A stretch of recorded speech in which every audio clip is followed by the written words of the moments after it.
Holy! Oh my god, I'm just a zombie. Just like you lot. Just like you lot. Just a zombie. Just a zombie. Just a zombie. Just a zombie. Oh. Oh. Hello fellow YouTubers, Mac here from your brand new channel dedicated to all things gaming and virtual reality. Today I'm going to be diving into a 5-minute review. No bull, no bluster, just my opinion, and as you know, opinions are like bumholes. Everybody has one. So let's start the clock. First up, it doesn't matter if you're a fan of the TV series or not. Skybound Entertainment and Skydance Interactive, the developers and publishers of this AAA title, have blown out all the stops to bring this incredible game to fans of virtual reality everywhere. Have I blown my load too early? Well, I'm not going to hide behind pretty words. If you're a fan of The Walking Dead or not, make no mistake, I class this as the very first AAA VR title to hit Steam and Oculus Store since Boneworks? No, not Boneworks. I thought it was an excellent idea, but it was very badly implemented and one of the few titles that actually gave me nausea, something that had never happened to me before in all the 3 years since I invested in my original Oculus Rift.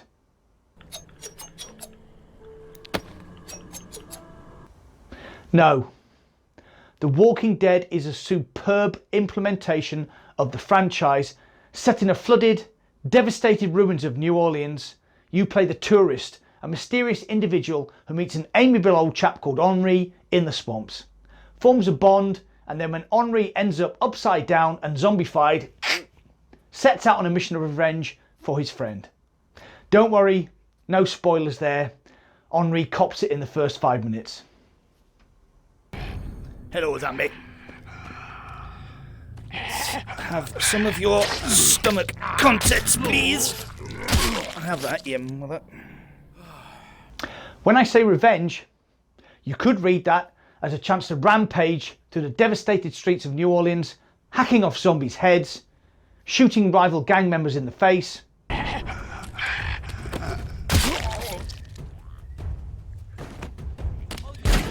This should be fun. Yep, certainly is. And committing theft on a grand scale. All with the purpose, of course, because Saints and Sinners has depth, a fantastic balancing act of upgrading your resources and weapons. Collect, or steal, resources that can be broken down into component parts. Wood scraps, adhesives, workable metal, nuts and bolts, plus a myriad of other parts and pieces. Upgrade your weapons, defences, food, medicines to help you survive the zombie horde. Make no mistake, surviving in the Saints and Sinners world is hard. Very, very hard indeed. Take on a single zombie? No problem, as long as your weapon is still serviceable. Take on 2? Is your gun loaded? Have you got time to stab the zombie, pull the knife out of his head, and you do have to pull, then stop the next one from biting you before you can stab it or shoot it? First time you forget to retreat to your sanctuary, hear the bells ring, and then see a proper zombie horde, well, it was actually quite frightening. I was holed up in the Blue Mansion, surrounded by zombies, no ammo, a nearly broken kitchen knife, and a precious hoard of loot. I had to get back to the skiff, or my whole day of scavenging was lost. But if I went outside, I faced certain death. And it is certain death. This isn't World War Z with its own rushing 1,000 zombie hordes, 50 caliber machine guns, electrical defences and mortar tubes. This is just one very vulnerable person against a zombie horde that can move as quickly as you, but doesn't have to worry about stamina and health, and nearly broken weapons, and no ammo for your revolver, and a baseball bat about to crumble to dust, and... do you get the idea? This is a very well crafted resource management game where just getting back to Sanctuary after a day of scavenging is a massive relief. baby.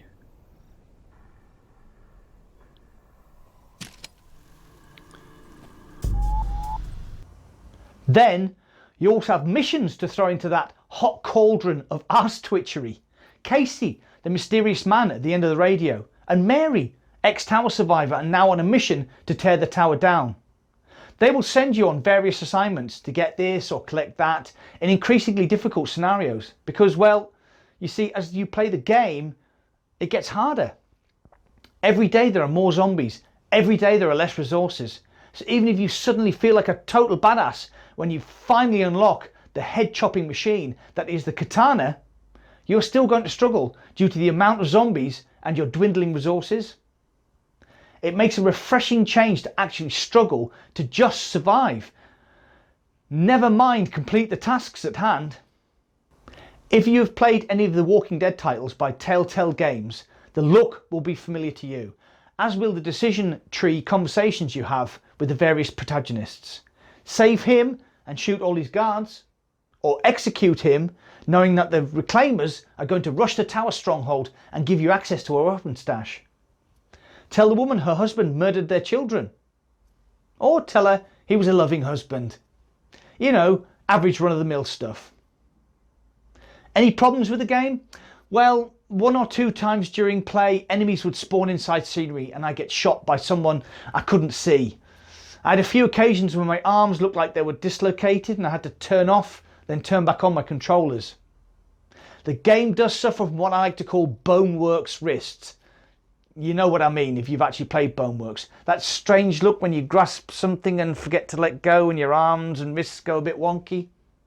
Plus, and this seemed to only happen to me while playing on the Valve Index, when you want to sprint, you have to push the joystick forward and then click. Almost invariably, this would cause me to grasp whatever weapon I had in my left holster. It doesn't sound like a big deal, but several times I lost my knife when I didn't notice, which left me in a few sticky jams when I was trying to stab a zombie with my forefinger. So, in conclusion, would I recommend this game to you? Absolutely. It is by far one of the best games I've ever played in VR. Combat is suitably crunchy, the guns are fun, and the fetch and carry quests can be approached in any number of different ways. It's an open, zombie-filled sandbox, and you have the toys to play with it how you want. Plus, how many times did you watch Negan in The Walking Dead and think, oh yeah, I wish I had a nail-studded baseball bat wrapped with barbed wire? Bitches? Just me then? What do you think? Have you played the game? Don't forget to comment down below. I'd love to hear your thoughts on this. So that's it for today. If you enjoyed the video, please click the like button. Don't forget to subscribe to our channel and also click the bell icon to be notified whenever we upload any new content. That's it for today, and I'll see you on the other side.